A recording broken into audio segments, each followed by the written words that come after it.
The buzzing fluorescent lights flickered once. Then again, Mara froze in place, her breath shallow, eyes locked on the stained tile floor of the gas station bathroom. The stall beside her had gone deadly silent. No rustling, no movement, and most disturbing of all, no breathing. She hadn't even wanted to stop. Her road trip was already running behind schedule, and this pit stop was nowhere on her map. But after 3 hours of holding in caffeine and nerves, she didn't have a choice. The sign for Bradley's quick stop, gas, snacks, restroom, seemed harmless enough. It was one of those off-highway, barely there joints you only notice when you're desperate. The kind where the parking lot has one flickering light and everything smells faintly of bleach, despair, and gasoline. She should have kept driving.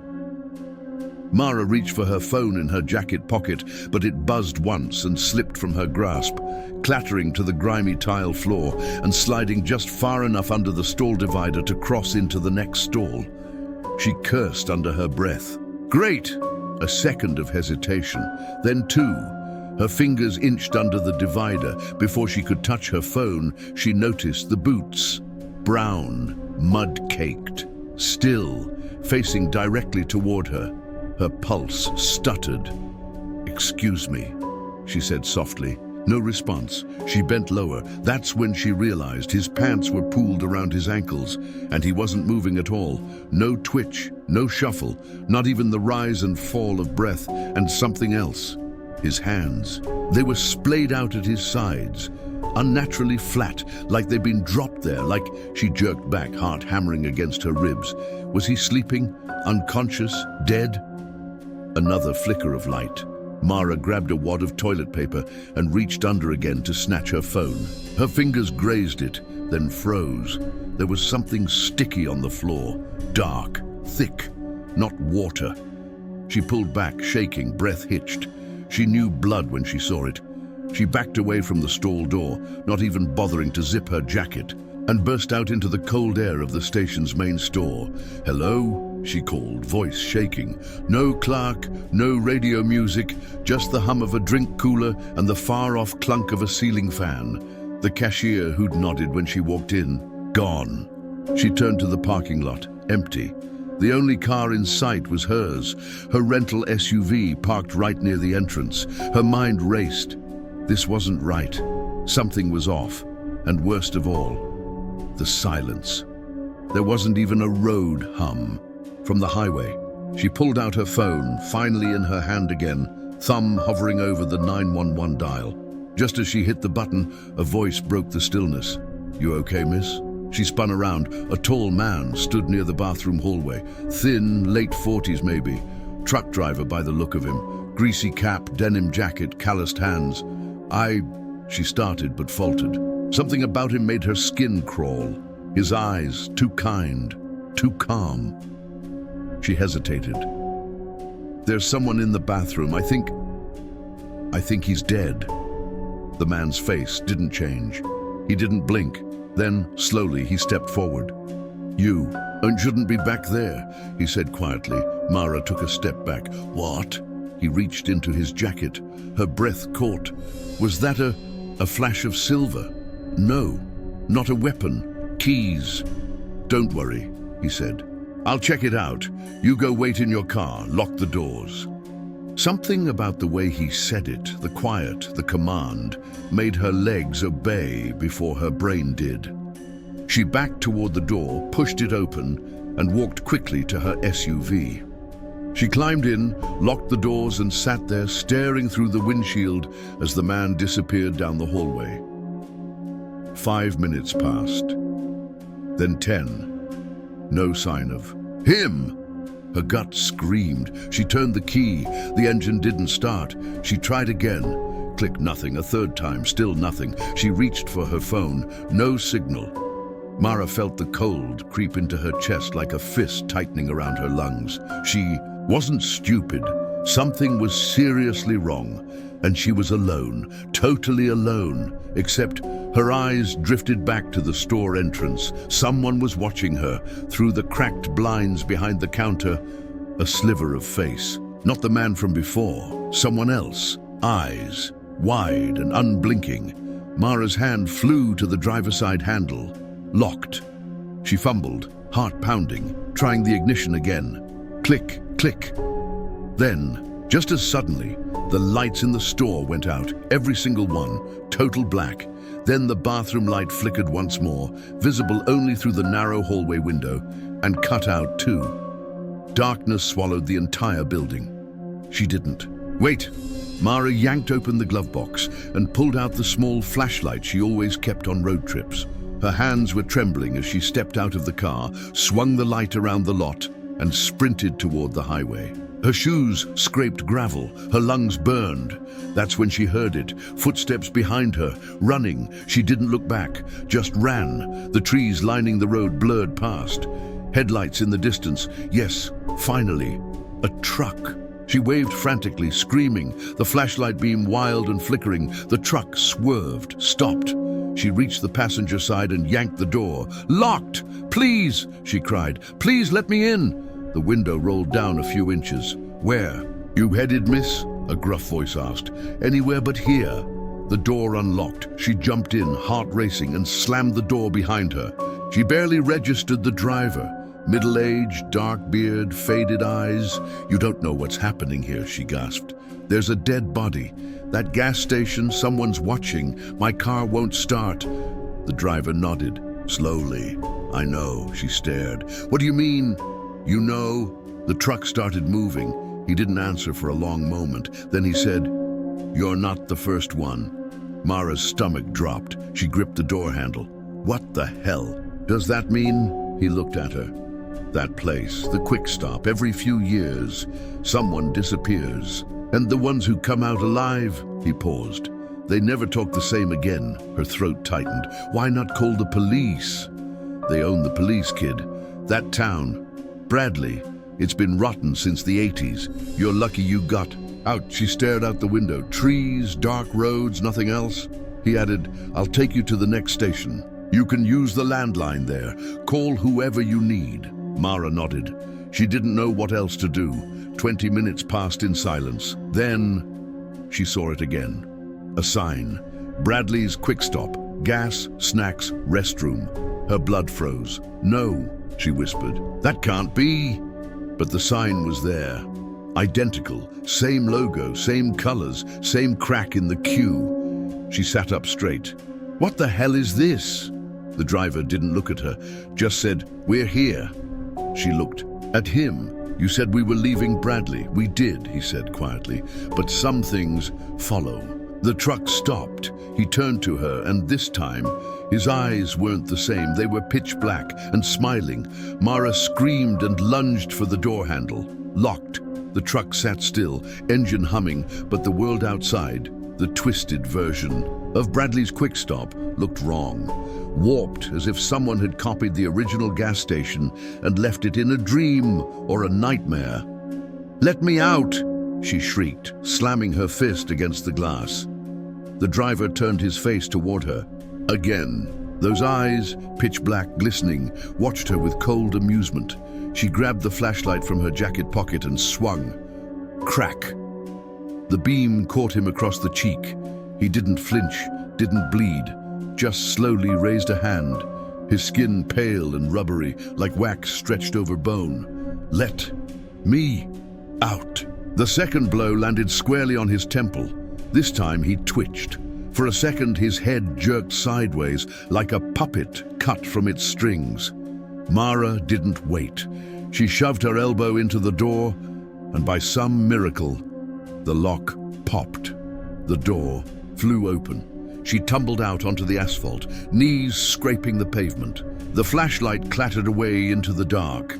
The gas station glowed ahead. Same flickering lights, same cracked ice machine, same tilted sign. But the air smelled different, like something burnt. She bolted for the trees behind the lot. Branches clawed at her arms as she pushed through the underbrush, her breath wild and ragged. Don't look back. Don't stop. She kept going until she couldn't hear the truck anymore. until her legs gave out and she collapsed behind a thick trunk, chest heaving. Everything was wrong. Everything was looping. The station, the road, even the man. She needed to think. Minutes passed, or hours. Time didn't feel normal anymore. Finally, Mara rose, branches snapping underfoot as she pushed deeper into the woods. Maybe there'd be a farmhouse, a cabin, anything but that cursed gas station. She walked for what felt like miles before stumbling onto a narrow dirt road. A faded wooden sign sat half buried in the leaves. "Welcome to Mason Hollow, Pop 61, Mara blinked. Mason Hollow? She didn't remember passing that name on the GPS earlier, but then again, nothing about this stretch of highway had made sense. At the end of the road, a dim porch light glowed. Hope flickered. She sprinted toward it and knocked on the weather-worn door. No answer. She knocked harder. Footsteps inside. A lock clicked. The door creaked open. An elderly woman peeked out. Thin, pale, wrapped in a housecoat, her eyes were milky like glass. "Are you lost, child?" the woman rasped. "Yes. I need help. Someone tried to... There was this man and a gas station. He tried to trap me and..." The woman didn't blink, just nodded. "They always try," she whispered. Mara's skin prickled. "You know what's going on?" The woman opened the door wider. "Come inside, but don't touch anything that bleeds." Mara hesitated. Inside was dim, shadowed. Old wallpaper peeled from the corners. A single oil lamp lit the parlor. She stepped. In the door clicked shut behind her. The woman didn't sit, didn't speak again, just pointed toward a small book on the mantel. Mara picked it up. The title read, "The Hollow Takes 3." Beneath it an image, a figure lost in a forest, eyes wide with terror. She opened the book. The pages were filled with names, all handwritten, and beside each name, a single word, "Taken." "Where am I?" she whispered. The woman finally spoke. Again, voice trembling like the wind. "This place doesn't belong to the living." Mara turned. "What do you mean?" The woman didn't answer. Instead, she pointed to the far wall where 3 photographs hung crookedly. Each showed a different traveler. Woman, man, teenager, all standing at the same gas station. Each photo had a date scrawled beneath it, and below each date, the same line. "Pit stop 1, the offering." Mara's mouth went dry. What does that mean?" The woman stepped back into the shadows. "You escaped the first trap, but the hollow won't stop. You've been marked." Mara clutched the book to her chest. "How do I break it?" "You survived 2 more stops." "Stops?" She nodded. "Each more dangerous than the last." "Why me? I didn't do anything." "No. Undoes?" the woman whispered. "But you were alone, weak, angry. That's when they take notice." Something inside Mara snapped. "I don't care about curses or marks or whatever this is. I just want out. Just tell me how to leave this place." Silence, then a long pause, before the woman said, "You don't leave, you move forward. The next road will find you." And with that, the lamp blew out. Darkness. Mara fumbled for her phone. The screen lit up. Percent battery, a single notification. Next stop, Devil's Fork Rest Area, 17 miles.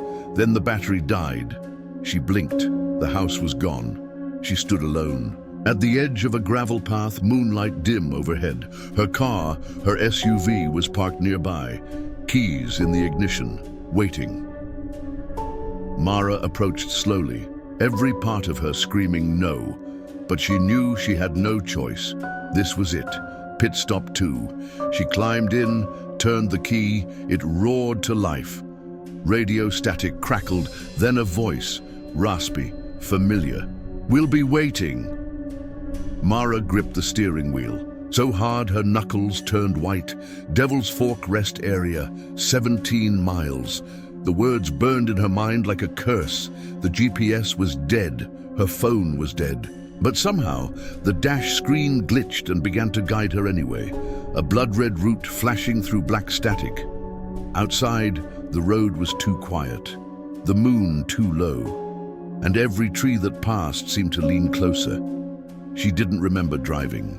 This stretch of road on her way up, it felt new, freshly paved and yet old, ancient, like it remembered things no one dared speak of. At mile 17, a crooked sign emerged from the fog. Devil's Fork Rest Area, last stop until Black Hollow. The parking lot was empty. No cars, no vending machines, just a broken soda can rolling in the wind. A single dim light buzzing above the restroom doors. Mara stepped out. The air was thick with moisture, heavy, metallic. She turned in a slow circle. Nothing moved. No birds, no crickets, only the rustling of leaves far, far off. Then the door to the women's restroom creaked open. On its own, a slow, deliberate swing, inviting. Mara hesitated. Her instinct screamed no. Every horror movie she'd ever watched begged her to run, but the words of the old woman echoed in her head. "You don't leave, you move forward." She approached the door, flashlight gripped tight. The old building smelled like mildew and rot. Inside, flickering fluorescent lights cast harsh shadows on cracked tiles. She stepped in. Drip, drip, drip. A leaky faucet echoed in the silence. 3 stalls lined one wall. One was open, one had no door. The third, the last one, was shut. Mara approached slowly. Footsteps echoed behind her. She spun, no one, just her reflection in the rust-speckled mirror. She turned back to the last stall. The door was shut tight, and from beneath it, bare feet, pale. Motionless, Mara's breath caught in her throat. "Hello?" she whispered. No answer. She took a step back. But the moment she did, bang, bang, bang! Something inside the stall slammed against the door. Violent, animalistic. She screamed and turned to run, but the bathroom door slammed shut behind her. She bolted toward it, pulling, yanking. It wouldn't budge. Behind her, the banging stopped. Silence. Then, breathing. Deep, slow, right behind her ear. She turned slowly, flashlight trembling in her grip. Nothing. The stall door now hung slightly ajar. Mara inched toward it, heart thundering. She reached out with one shaking hand and pushed it open. The stall was empty, no feet, no figure, but scrawled on the wall in something dark and wet. "Stop too. Fear doesn't kill, but it opens doors." Suddenly the mirror cracked. Then again, a spiderweb fracture spread outward as her reflection twisted, its mouth slowly stretching into a wide, unnatural smile. Mara stumbled back, crashing into a sink. The lights flickered once, then darkness. She froze, footsteps, not hers. From inside the restroom, she fumbled for her flashlight, clicked dim beam. Low battery. She swept the light across the room, nothing, until she looked down, wet footprints leading into the third stall. She hadn't gone in, but someone had. No time to think. She turned and kicked the restroom door with everything she had. Crack. The frame splintered, another kick. Boom, door flew open. She ran straight into the parking lot. But the SUV was gone. In its place, a single payphone, ringing, shrill, endless. She approached, the sound drilling into her skull, picked up the receiver. Hello? Nothing. Just static. Then, a child's voice, whispering, "You're almost there, Mara, but you'll never be the same again." Click. Silence. Then the wind howled, fierce and icy, and behind her something growled. She turned, but nothing was there. Suddenly, the rest area faded, like dust in the wind, and Mara found herself back on the road, the SUV back under her. Hands, but now something sat in the passenger seat, a small wooden box. She reached over and opened it. Inside, a folded paper with a single line. "One more stop, Mara. One more choice." Beneath it, a wristwatch ticking loudly, but the time was wrong. 33. Stuck, like the whole world had paused. She looked up. Ahead, the road sign flashed. Final stop ahead. Hollow crossing. She swallowed hard. Whatever waited for her there, it was going to end everything, or end her. The road twisted like a serpent, winding deeper into the woods that looked more like shadows than trees. Fog clung low to the ground, pulsing like breath. Final stop. Hollow Crossing. The sign had no lights, no arrows, just carved wood, splintered like something had clawed at it. Mara drove in silence. The wooden box from Devil's Fork rested in her lap, the broken watch ticking again now, each tick louder than the last. 3:33, 3:33, still stuck. She didn't remember starting the car or the road appearing, but here she was, and she knew, deep in her gut, this was the end.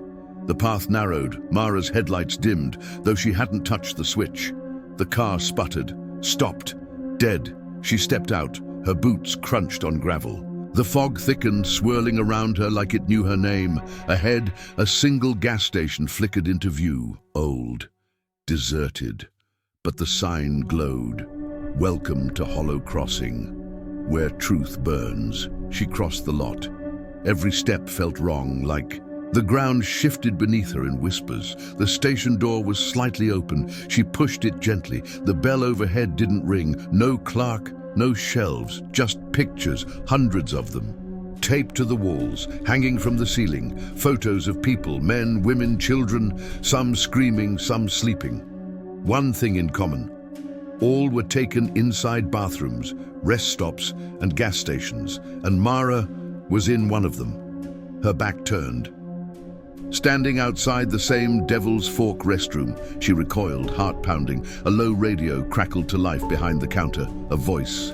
Familiar, her own. You should have turned back. But you wanted answers. Now they want yours, she screamed. Silence. Then, a drawer slowly slid open beneath the counter. Inside, a map, but not of roads, of pit stops. Marked with red X's, 3 X's burned the darkest, Black Hollow, the beginning, Devil's Fork, the awakening, Hollow Crossing. The truth, Mara, touched the final X. The paper hissed, then burst into flames, vanishing in seconds. When she looked up, the gas station was gone, replaced by a long, dark corridor of doors. 10, lined up like tombstones, each marked with a name, her name, but with different last names. Mara Whitaker, Mara Grant, Mara Lowen, Mara Cortez. Alternate versions. A mirror near the last door showed her reflection, except her face kept changing. Different hairstyles, bruises, smiles, but always her. Behind the last door, something whispered. She stepped forward and opened it. A hospital room. Her heart dropped. Inside, her mother sat on the edge of a hospital bed, pale, crying, and on the bed, Mara. But not present Mara. This Mara had IVs in her arm, a ventilator mask on her face, still, comatose. No. Present Mara whispered. She backed away, but the door slammed shut, lights out, then a spotlight. On her, a voice, booming and cold. You were never on the road, Mara. You never left. You're still in Black Hollow. She collapsed. To her knees. It all made sense now. The flickering restrooms, the never-ending road, the box, the choice. This was her coma, her purgatory. Every stop was a memory, a trauma, a test. Black Hollow, where she crashed the car, drunk and grieving. Devil's Fork, where she faced the fear she'd buried for years. And now, Hollow Crossing, the place between life and death. Suddenly, the ground cracked beneath her, splitting into 2 paths. Left. Forget everything. Wake up. Right. Face it all. Find the truth. A girl appeared, small, fragile. The same girl from the bathroom stall, the one whose feet she saw. But now she spoke. If you go left, you wake up. But you'll lose everyone again. You'll forget me. If you go right, you remember what really happened, even if it breaks you. Tears streamed down Mara's face. What really happened? She asked. The girl held out her hand. Mara took it. The world spun. Flashback. 1 year ago. The crash, rain, screaming tires. Her fiancé, Liam, slamming the brakes, Mara screaming at him, the car flipping, Liam dying instantly, and Mara, she remembered now. She wasn't alone in the back seat. Her little sister, Lucy, had begged to come along, but Mara lied, said she wasn't there, because admitting it would mean Lucy died because of her. Back in the corridor, the girl looked up at her. "Hi, Mara." Mara broke. "Lucy?" The girl nodded, her eyes soft. "You weren't ready to remember, but now you are. Why? Why now?" "Because healing starts with truth, even the darkest ones." Lucy pointed behind Mara. One last door, unmarked. Mara stepped through. A hospital room. Present day. Her mother sat beside the real Mara. Machines beeping. Tears on her cheeks. Then real Mara gasped, "Awake! Lucy!" She whispered. Her mother looked up in shock. "You're back! Oh God, you're back!" Mara cried harder than she ever had. Not because she lived, but because she finally faced what she'd buried. Days later, Mara visited the memorial, placed flowers for both Liam and Lucy, and there she saw it, a weathered road sign nailed to an old post nearby. Black Hollow, Devil's Fork, Hollow Crossing, all real places, but twisted by her grief, her guilt, and somehow turned into a path back. Mara opened her eyes to soft white light, antiseptic smells, and the beeping of monitors. Alive, awake, but not free. Her mother was slumped in the chair beside, her bed fast asleep, her hand still wrapped around Mara's. The morning sun spilled through half-open blinds, but it brought no warmth, because Mara remembered everything now. The crash, Liam's body, Lucy's small hands reaching for help in the wreckage, and how Mara had run from it. Burying the truth so deeply, she created an entire nightmare just to avoid it. Black Hollow, Devil's Fork, Hollow Crossing, purgatory disguised as pit stops. But she was out now, wasn't she? They released her from the hospital 3 days later. Everything felt wrong. The streets outside the hospital were quieter than she remembered. Her apartment door creaked differently when she opened it. The mirror in the bathroom fogged before she even turned on the hot water. And the wooden box from Hollow Crossing, the one she'd imagined in her coma, now sat on her kitchen table, real, closed, no lock. She hadn't brought it home. She hadn't even told anyone about it. So how did it get here? The next morning, Mara started receiving texts. Unknown number. Nice try waking up, but we weren't done yet. She froze. Another ping. You still owe the road a truth. Then, image attached. The photo was grainy, black and white. A gas station. But not any gas station. It was the Hollow Crossing station, the same one she saw in her coma. And standing outside of it, blurry and distorted, was Mara. Except she looked wrong. Her face was twisted, smiling, her arms limp at her sides, her eyes completely black. The caption below, Mara never left. She turned off her phone, but the power in the apartment cut out. Everything, lights, fridge, heat, gone. Then whispering from inside the walls, tick, tick, tick, the sound of the broken watch. She ran to her bedroom and found it on the pillow. Still ticking. 33, always 3:33. She threw it out the window. The whispering stopped, for now. That night, she had a dream. She was back on the road, alone. No end, no start, just the same 3 signs, Black Hollow, Devil's Fork, Hollow Crossing. But they were all pointing at each other. A circle. She woke up gasping and heard footsteps. In her kitchen, she grabbed the baseball bat under her bed, crept toward the noise. The door was cracked open. Inside, the box, open now, and beside it, a child's drawing, crayons, bright red, harsh strokes. It showed a car crash. 3 stick figures, 2 crossed out in red, 1 circled, with a name scrawled underneath, Mara. Her phone vibrated again. Same number. Lucy forgives you, but the road doesn't. Then, you have 48 hours to go back, or the road comes for you. She called her mom, no answer. She called her therapist, no answer. She called the hospital. They said no record of her mother visiting. The nurse even said, "You were in a coma, miss, for almost a year.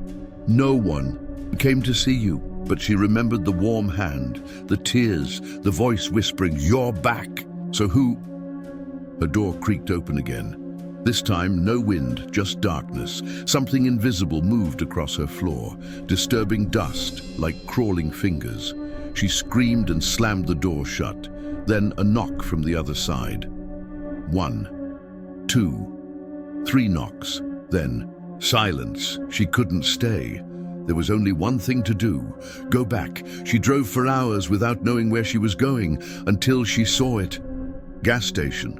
Familiar. Too familiar. The hollow crossing sign was gone, but the building was there, exactly how she remembered it. Empty. She entered, and the photos were back. But this time, every photo was of her, sleeping, showering, driving, even in the hospital bed. The last photo? Mara sitting at her kitchen table, looking directly into the camera, but she didn't remember anyone taking it. She turned. Behind the counter, the same map, but now only one. X burning bright. Home. She ran out, back to the car, except her reflection. In the window wasn't hers, it was the smiling version of her. The one from the photo. Its mouth moved, but no sound came out. Then, it wrote on the foggy glass with its finger, "Trade places." Back home, Mara tried to burn the box. It wouldn't catch. She smashed it. It reformed. She tried ignoring it. It grew. Bigger. By midnight, her entire apartment smelled like gasoline and metal, and the ticking returned, louder, now in her head. Then the hallucinations started. Or were they? Lucy standing in the hall, Liam bleeding in the bathtub, her own body hanging in the closet, all whispering the same thing. Go back, go back, go back. She gave in. She packed a bag, took nothing but the box. Drove through the night until the GPS failed, until roads disappeared, until she saw the road sign again, one she had never seen before. Last stop, hollow reversal, one way only. The road swallowed her car, black trees, no sky. The world turned grey. Her headlights flickered out. She kept driving until she saw the mirror.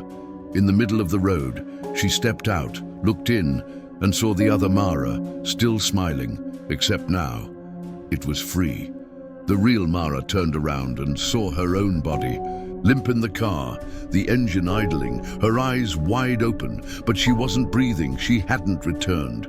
The other version had gone back in her place. Mara screamed, but no sound came out, only silence and fog and the ticking of the broken watch.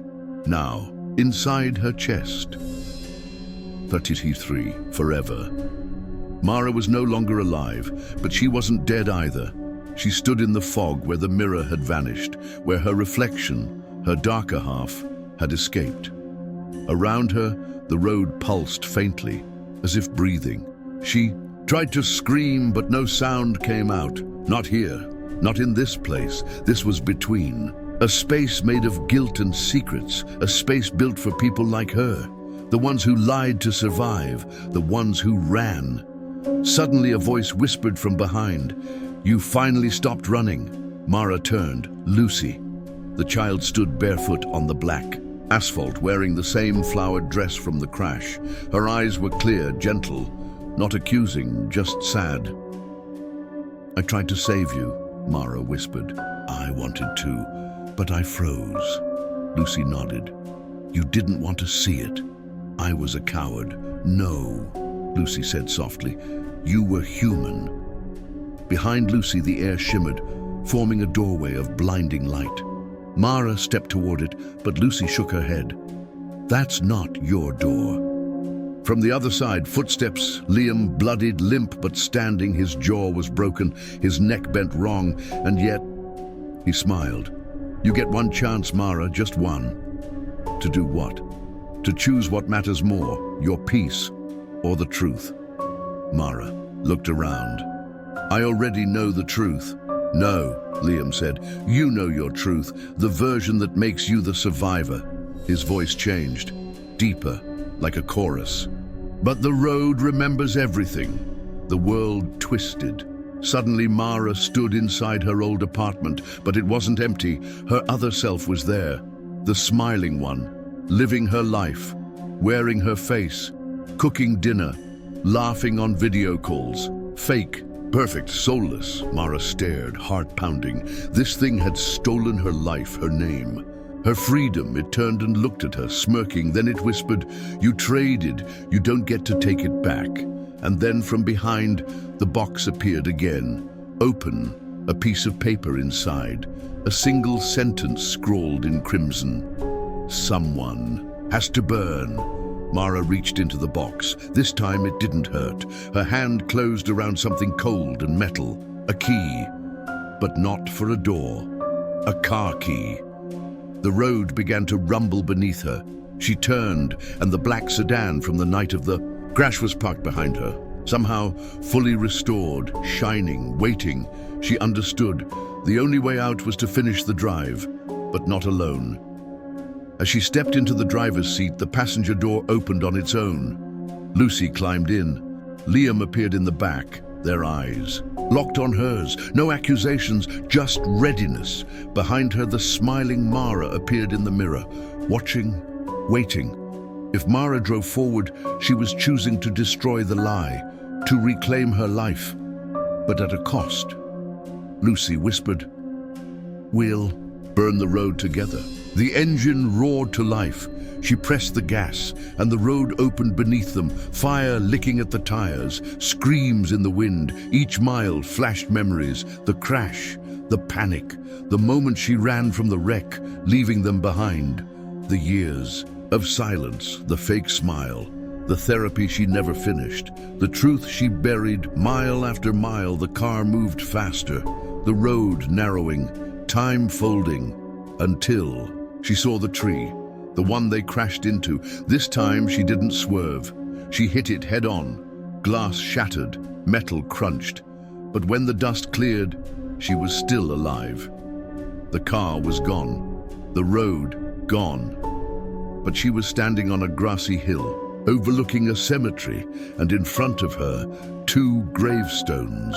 Liam Carter, loving father. Tragic end, Lucy Carter, forever 6.